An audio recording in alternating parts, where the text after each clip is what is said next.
Di markas, mereka semua menunggu telepon Hades. Dawin langsung menanyakan lokasinya. Hades pun memberitahu lokasinya. Alice pun bersiap-siap, tampak Alice tanpa memakai kaos putih. Sebelum pergi, Dawin memberitahu Alice bahwa ini benar-benar sangat beresiko. Apakah Alice yakin ingin melakukan ini? Alice yakin dia memegang kata-katanya. Dia akan menyelamatkan ibu Dawin. Mereka pun berbaris siap menerima perintah. Pak Caca menjelaskan ini adalah misi penyelamatan Nyonya Sawani dan mereka hanya akan mendengarkan perintah Dawin. Dawin masih tampak sangat mengkhawatirkan Alice. Di tempat Sandra, Hades membangunkan Nyonya Sawani dengan guyuran air. Langsung saja dia membuang kata-kata Dawin tidak akan memainkan permainan Hades. Tapi Hades yakin Dawin akan mengikutinya karena putranya sangat menyayangi ibunya. Dawin dengan senang hati akan melakukan apa saja. Kesal, Nyonya Sawani meludahi Hades untuk membuatnya marah dan menyuruh Hades untuk membunuhnya saja. Hades menamparnya, dia tidak akan semudah itu membunuhnya. Tunggu sampai dia mendapatkan apa yang dia inginkan, maka Nyonya Sawani akan mendapatkan apa yang dia inginkan, yaitu kematian. Sementara itu, Dawin pun sudah tiba di lokasi. Mereka menyuruh Dawin untuk mengeluarkan sang putri dan memperlihatkannya di kamera pengawas. Dawin pun membawa Alice dengan penutup kain hitam. Dia membuka kain hitam itu dan benar itu adalah putri Alice. Hades langsung memerintah anak buahnya untuk mengunci putri di ruang belakang. Tapi sebelum mereka membawa putri, Dawin menuntut mereka untuk melihat ibunya. Jika tidak, mereka tidak akan bisa membawa putri. Pertukaran 1 lawan 1. Hades menyuruh untuk pertukaran di ruang atas, lalu mereka pun masuk. Di atas, Hades memerintah anak buahnya untuk tetap mengamati mereka. Jika rencana mereka gagal, maka dia harus menghabisi ibu Dawin dan tunggu perintahnya. Alice, Pan, dan Dawin sudah masuk. Dawin mulai melonggarkan ikatan Alice. Setelah mereka memasuki suatu ruangan, tiba-tiba Alice memukul Dawin dan Pan lalu melarikan diri. Mereka akan menangkapnya, tapi Dawin menawarkan untuk dia saja yang menangani ini. Pan mencoba mengambil pistol dari Alice, tapi Alice malah melepas tembakan. Hades mendengar itu dan menanyakan tentang suara tembakan itu. Anak buahnya melapor bahwa putri mencoba melarikan diri. Hades memerintahkan mereka untuk menangkap putri, kalau perlu bunuh dia. Sementara itu, Pan dan Alice berpura-pura berkelahi dan Pan pun jatuh. Dawin dengan cepat mengambil putri Alice yang sudah memakai kain hitam di kepalanya dan menyuruh mereka untuk mempercepat pertukarannya. Mereka pun membawa Dawin ke daerah pertukaran. Sementara di luar, tim lainnya sedang menunggu. Tak lama kemudian, Ling memberitahu bahwa Dawin sudah menyalakan suar agar semua orang bersiap-siap. Semua tim pun bersiap-siap. Sedangkan Dawin sudah tiba di ruangan atas. Dia menanyakan ibunya, tapi mereka menuntut untuk melepaskan kain hitamnya dulu. Tapi Dawin menolak sampai dia melihat ibunya sudah aman. Salah satu anak buah akan melepaskan hitamnya, tapi Dawin malah menodongkan pistol padanya dan menyandera putri. Lalu dia mengirimkan sinyal melalui jam pintarnya tanda tim harus masuk. Caca langsung memerintahkan mereka untuk masuk. Satu persatu mereka pun masuk. Saat Dawin membuka penutup kainnya, itu adalah Pan, bukan putri. Ternyata Pan dan Alice sudah bertukar tempat, sedangkan Alice mencari ibu Dawin. Pan dan Dawin langsung bertarung dengan para penjahat itu. Sementara itu, Alice tiba di ruang Sandera, tapi salah satu penjaga melihatnya. Sontak dia melepas tembakan. Hades mendengar itu dan buru-buru ke ruang Sandra. Dia memerintahkan anak buahnya untuk menembak mereka semua jika mereka tidak mendapatkan sang putri. Di sisi lain, Alice berhasil melewati para penjaga dan melepaskan ibu Dawin. Ibu Dawin langsung menanyakan siapa Alice sebenarnya, tapi Alice tidak memberitahunya karena yang penting sekarang mereka harus keluar dari sini dulu. Putranya mempertaruhkan dirinya untuk ibunya. Mereka harus keluar sekarang. Belum sempat lari, Hades menghentikannya, tapi Alice menembaknya lalu bersembunyi. Alice berusaha melindungi ibu Dawin. Alice meminta maaf karena sudah menyeret Nyonya Sawani ke sini. Tapi apapun yang terjadi, Alice akan mengeluarkannya secara hidup-hidup, bahkan jika itu mengorbankan nyawanya. Sementara itu, Dawin dan Pan sedang bertarung dengan lainnya. Dawin menyuruh Pan untuk membantu sang putri. Dia yang akan menangani di sini. Alice dan Nyonya Sawani melarikan diri dari kejaran Hades. Tak lama Pan datang membantu mereka, diikuti dengan tim yang lain. Lalu Alice menanyakan lokasi Dawin. Pan menjawab ada di ruang pertukaran Sandra. Alice pun menyuruh mereka untuk melindungi Nyonya Sawani. Dia akan kembali untuk membantu Dawin, tapi Hin tidak mengizinkannya. Alice ngotot bahwa ini adalah perintahnya dan menyuruh mereka untuk pergi.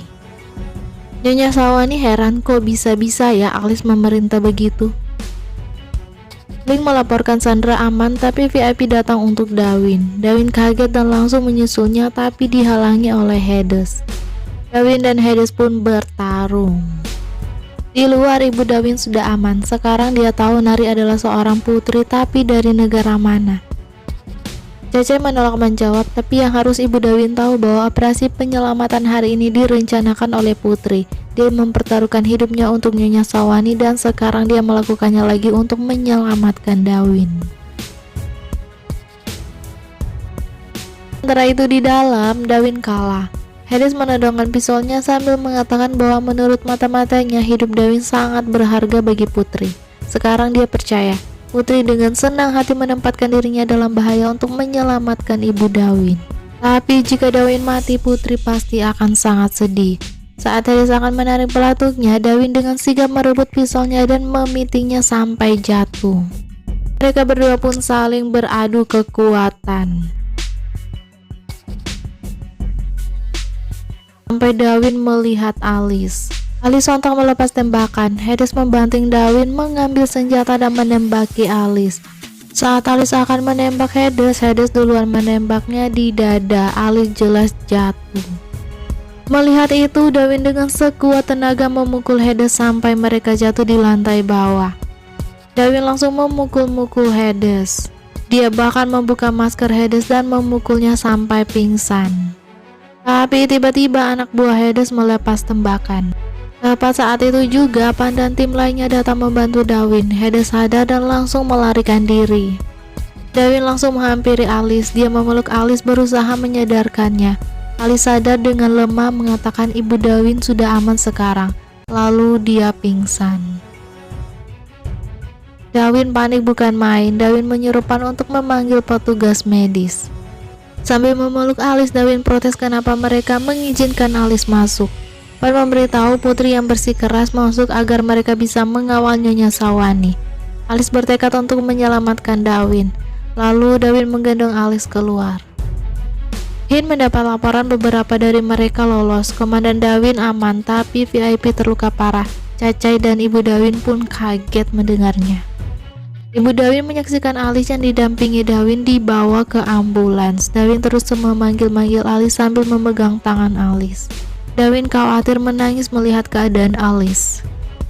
Sementara itu, seorang polisi sedang menyusuri hutan mencari Hades, tapi polisi dengan cepat dilumpuhkan oleh Hades. Lalu Hades menelpon seseorang melaporkan bahwa misi pertama berhasil. Alice sudah berhasil disingkirkan.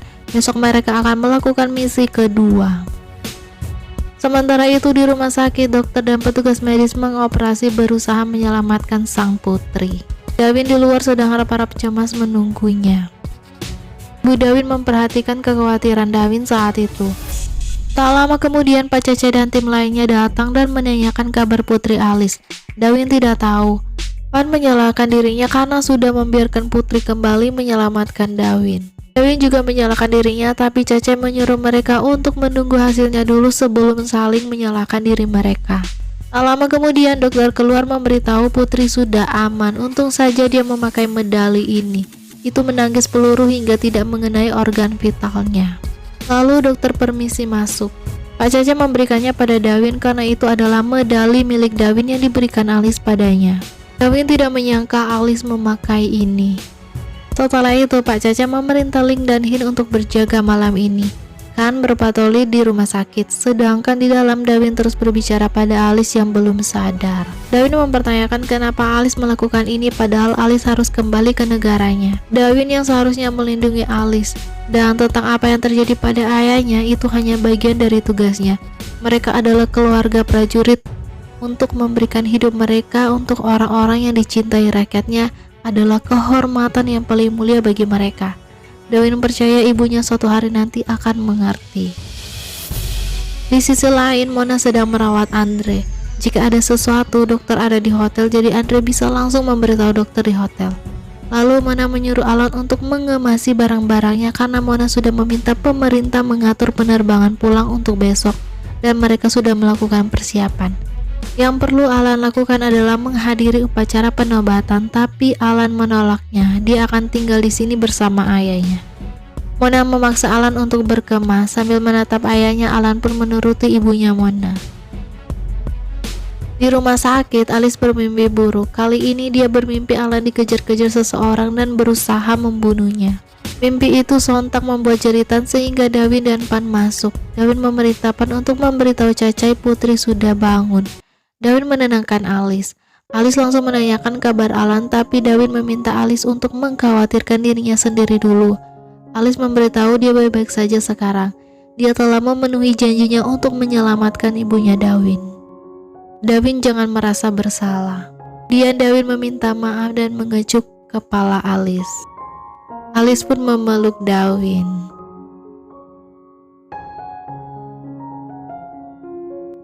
Lalu Alice memberitahu Dawin bahwa dia punya firasat buruk tentang Alan dan meminta bantuan Dawin. Dawin langsung melaporkan pada Cacai bahwa sang putri ingin dirinya untuk memberikan perlindungan bagi Pangeran Alan. Putri tidak mempercayai siapapun saat ini. Hades yakin putri sudah mati, jadi Pangeran Alan sekarang yang harusnya menjadi putra mahkota dan Hades mungkin menargetkan Pangeran Alan sebagai gantinya. Tapi tersangka utama pembunuhan Putri Alice yang mereka curigai adalah Pangeran Andre. Pangeran Andre bahkan melakukan kontak dengan pasukan perlawanan Hades. Tapi agar aman, karena mereka tidak bisa memastikan siapa di balik ini, Cacai akan memerintah pasukan di sekitar rumah sakit. Lalu Dawin dan Pan pergi melindungi Pangeran Alan. Pan mencoba menghubungi Alan, tapi Alan tidak menjawabnya. Sementara itu, Alan pura-pura tidur. Mona datang dan kesal melihat Alan yang masih belum bersiap, padahal mereka harus segera berangkat kembali ke Hyrsos. Tapi Alan bersikeras tidak mau pergi, dia tidak menginginkan Tata. Mona terus memaksanya, tapi Andre menyuruh Mona untuk jangan memaksa Alan lagi jika dia tidak mau. Mona khawatir karena mereka sudah mengatur penerbangannya dan jika Alan tidak dikembali, maka dia akan dipandang sebagai pembuat onar. Jika Mona dan Andre datang lebih dulu, mereka akan menghormati mereka dan tidak akan bergosip di belakang. Andre juga sedang sakit, jadi mereka akan mengerti itu. Mona khawatir ayah mereka akan marah, tapi Andre yakin ayahnya tidak seperti itu. Dia sudah bicara dengan ayahnya dan ayahnya jamin mereka tidak akan dihukum. Kalau Mona masih tidak nyaman, Mona bisa tinggal di sini bersama Alan dan Andre akan pergi sendiri. Jika Andre akan kembali, Mona juga akan ikut. Mona pun segera berkemas untuk pergi. Mona mengajak Alan kembali bersama, tapi Alan tetap tidak mau pergi. Andre meminta Mona untuk tidak memaksa Alan lagi dan segera berkemas. Sebelum pergi, Andre menaruh sebuah surat di meja untuk Alan. Lalu Andre berpamitan pada Alan. Begitu ayahnya pergi, Alan membaca surat yang ditinggalkan ayahnya yang mengatakan, "Alan anakku, apakah kamu ingat kisah elang yang aku katakan ketika kamu masih kecil? Sekali waktu ada seekor elang, Raja Wali yang muda kesal. Suatu hari elang itu harus terbang melalui sekawanan burung pipit berkicau. Itu benar-benar membuatnya kesal. Elang tidak tahan kebisingan, jadi dia menutupi telinganya dengan sayapnya. Kamu tahu apa yang terjadi setelahnya?" Alan kecil menjawab, jika dia menutupi telinganya dengan sayapnya, dia tidak bisa terbang. Tepat sekali, dia jatuh dan mati, semua karena dia tidak tahan kebisingan yang dibuat burung pipit itu. Sampai jumpa di rumah. Ayahnya berharap Alan bisa pulang kembali bersama mereka. Sementara itu, Mona dan Andre sedang bersiap untuk kembali.